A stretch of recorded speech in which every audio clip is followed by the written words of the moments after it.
한자 이야기, 낱말 이야기 793번째 시간입니다. 이번 시간은 인질, 질권, 저당권 상당히 어려운 말이죠. 어려운 말인데 일반적인 사람들은 많이 쓰는 말입니다. 지난 시간에 사실은 제가 전당포라는 것을 우리가 공부를 했습니다. 전과 당이 무엇이냐, 어떤 담보로 넣는 것을 전 또는 당이라고 한다. 그것을 취급하는 것을 물건을 잡고 돈을 빌려주는 것을 전당포라 했는데 그것과 이제 비슷한 개념입니다. 인지를 잡는다 또는 질권, 저당권, 근저당권 이런 얘기들을 합니다. 이 글자 중에 중요한 질자에 대해서 오늘 한번 생각을 한번 해보겠습니다. 좀 어려울 수 있는데 되게 어려우시면 그냥 한번 듣고 넘어가셔도 되겠습니다. 아, 대략 그렇구나 이렇게 알아도 됩니다. 자, 우선은 인지, 사람인입니다. 사람이 이렇게 서 있는 모습을 옆에서 본 모양이다. 그래서 원래 이렇게 돼 있다 이렇게 되겠습니다. 그리고 이제 질은 바탕이다. 우리가 본질이 있다, 소질이 있다. 근데 이 질자가 여러 가지 뜻으로 쓰입니다. 이제 기본적으로 어떤 뜻이냐는 걸 보겠습니다. 자, 바탕이다. 이 글자를 보면 도끼근이 2개 있습니다. 그리고 도개패가 있다. 예, 도끼근이 2개 있다는 것을 모탕은이라고 하는데, 모탕이라는 것은 우리가 도끼질을 할 때 나무를 장작을 팬다. 그랬을 때 그 아래에다가 또 뭘 받칩니다. 그 위에 나무를 놓고 이제 장작을 패는데 그 밑에 받치는 것을 모탕이라고 한다. 일단 그렇게 알겠습니다. 우선에 도끼가 2개다. 여기 도끼가 2개 있고 아래에 이 글자가 있습니다. 조개패자가 있습니다. 자, 이 글자를 어떻게 해석하냐에 따라서 이 조개패를 어떻게 보느냐에 따라서 다른데, 조개패로 보는 경우가 있고 사람들이 있고, 소정이다. 청동기로 만든 소치다. 이렇게 보는 사람들이 있습니다. 그럼 이 글자를 어떻게 보느냐에 따라서 이 질이라는 글자의 본 뜻이 확 바뀔 수 있는 거죠. 네. 위에 예를 들어서 조개로 본다는 것은 이 도끼, 2자루의 도끼다. 도끼라는 것은 옛날에 상당히 싸울 때도 쓰고 또 생활용으로도 굉장히 중요한 것이겠죠. 그것도 2개다. 이것을 주고 돈을 빌린다. 그렇게 생각을 하시면 어떨까요? 그래서 뭔가 담보로 넣는다. 네.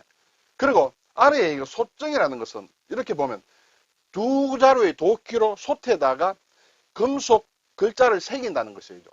옛날에는 금석문 할 때 금문은 어떤 청동기에 글자를 새긴 그런 글자를 얘기하는데, 도끼로 새긴다 하면 이상하지만 날붙이다 보면 날붙이로 어떤 청동기에다 글자를 새긴다. 그것은 중요한 내용을 새긴다. 그 중에 중요한 것 중에 하나가 어떤 약속이다. 그렇게 될 수 있겠죠. 약속을 하는 것이다. 이것은 왜 약속을 하느냐? 약속을 지키지 않을 경우에 대비해서 이제 약속을 하겠죠. 그런 의미다. 그러면 이것은 무엇을 맡기고 돈을 빌린다. 또는 약속을 적었다는 것은 무엇을 채권, 채무 관계가 있다. 이렇게 보겠죠. 그러면 2개가 결과적으로 또 뜻이 좀 비슷하게 들어갑니다. 네. 그것이 질의 근본이다. 이렇게 되겠습니다. 그래서 바탕질이라는 글자를 보게 되면, 기본 뜻이 굉장히 많이 있습니다. 그래서 첫째 바탕이다. 본질이라는 뜻도 있고, 물론 이것은 좀 파생이 되겠죠.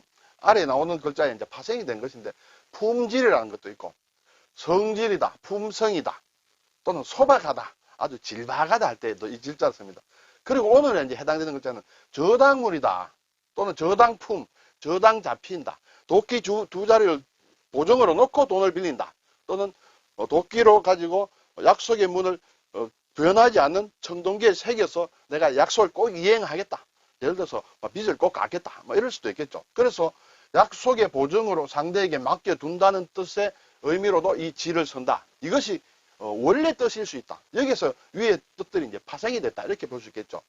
그리고 차입금의 담보로 맡겨두는 물건이다. 그래서 이 질이라는 것은 맡긴다, 담보로 준다 하는 것이에요. 지난 시간에 전당포의 전과 당, 그리고 지난번에도 잠깐 설명드렸고 앞으로 뒤에 나옵니다만 저당할 때 세 글자가 다 담보로 무엇을 맡기는 것을 나타내는 글자다. 이 질도 마찬가지다. 이 4글자가 질과 전과 당과 저가 다 담보를 맡기는 그런 의미를 가지고 있는 글자다. 이렇게 되겠습니다. 자, 그래서 인질이라는 것도 사람을 담보로 맡기는 것이에요. 그렇죠? 약속 이행의 담보로 잡아두는 사람이다. 이제 물건이 아니고 인질. 원래 질 자체는 물건일 수 있는데 사람이 이제 그 대신이다. 예전에 나라 사이에 조약 이행을 담보로 상대국에 억류하여 두던 왕자나 그 밖에 유력한 사람 인질. 그렇죠? 옛날에는 나라끼리 이렇게 인질 보냈죠. 볼모를 보낸다. 인질로 삼는다. 인질을 풀어준다. 이때 인질의 질은 담보다. 이렇게 되겠죠. 언질이란 말도 있어요. 언질. 말로 이렇게 이제 담보가 되는 것이에요. 나중에 꼬투리나 증거가 될 말이다. 또는 앞으로 어찌할 것이라는 말이다. 언제를 봤다. 말로 확실히 약속해라. 확실히 담보로 세우라. 말이지만 그렇게 해라는 것이에요. 언지를 잡는다는 것은 남이 한 말을 꼬집어서 증거로 삼는 것이다. 또 언지를 준다. 증거가 될 말을 해준다. 내가 확실히 그렇게 해주겠다. 담보로 내가 말을 해준다. 이렇게 되겠죠. 자, 그리고 이제 우리가 상거래에서 많이 쓰는 질권이다. 이 질, 담보, 그렇죠. 질은 담보입니다. 담보에 대한 권리. 예. 채무자가 돈을 갚을 때까지 채권자가 담보물을 간직할 수 있고, 예. 돈 갚을 때까지 내 물건 가지고 있겠다.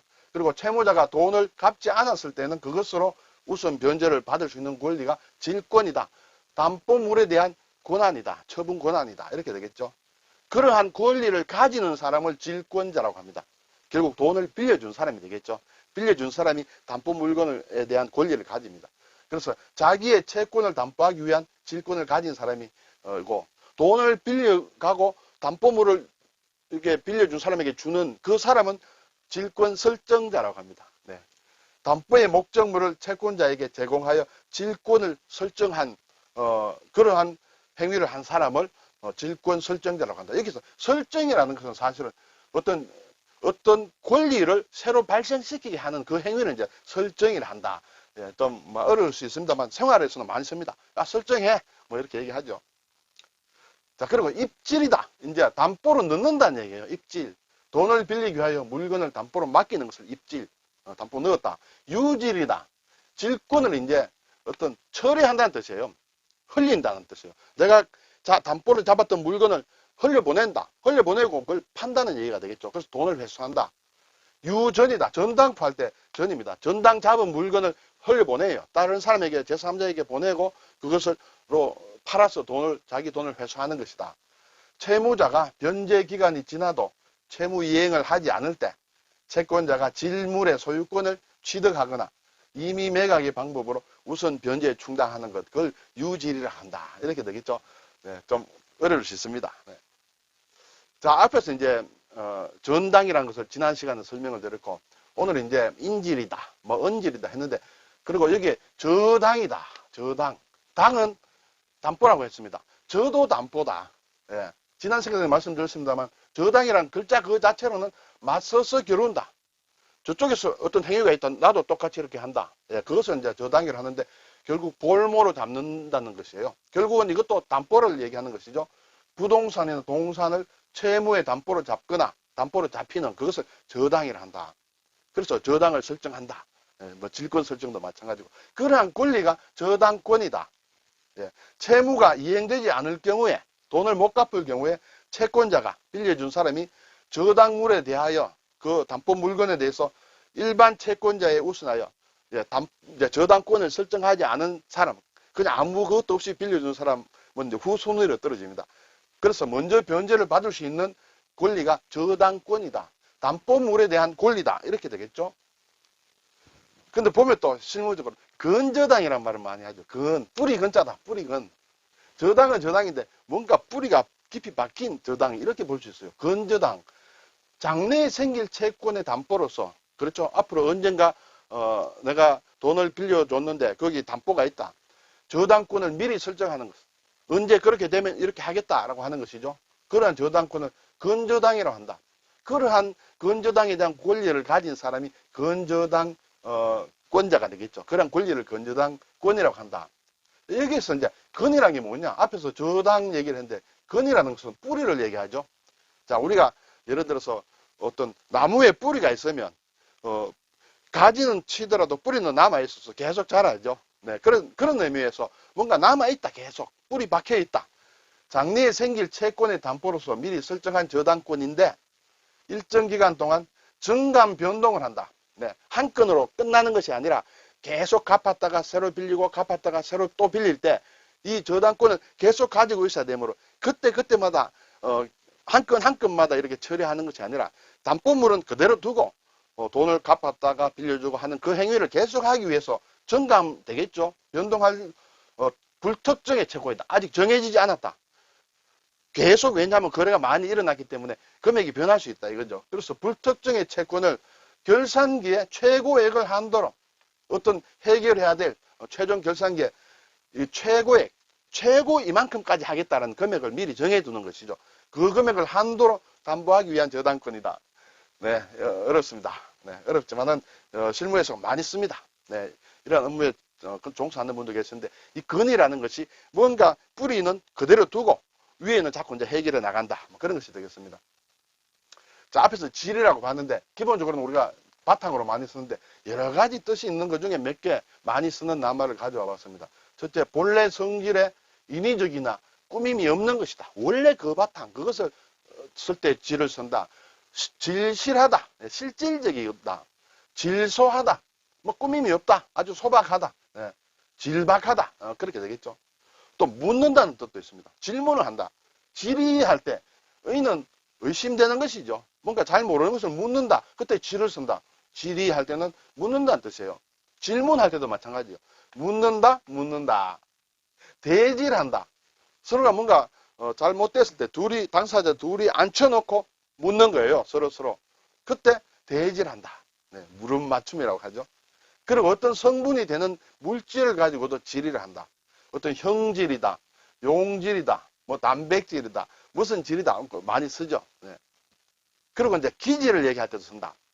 다혈질이다, 신경질이다, 어떤 것을 뜨고 하는 기질을 얘기할 때도 쓴다. 질이라는 것이 상당히 의미를 많이 가지고 있다. 예.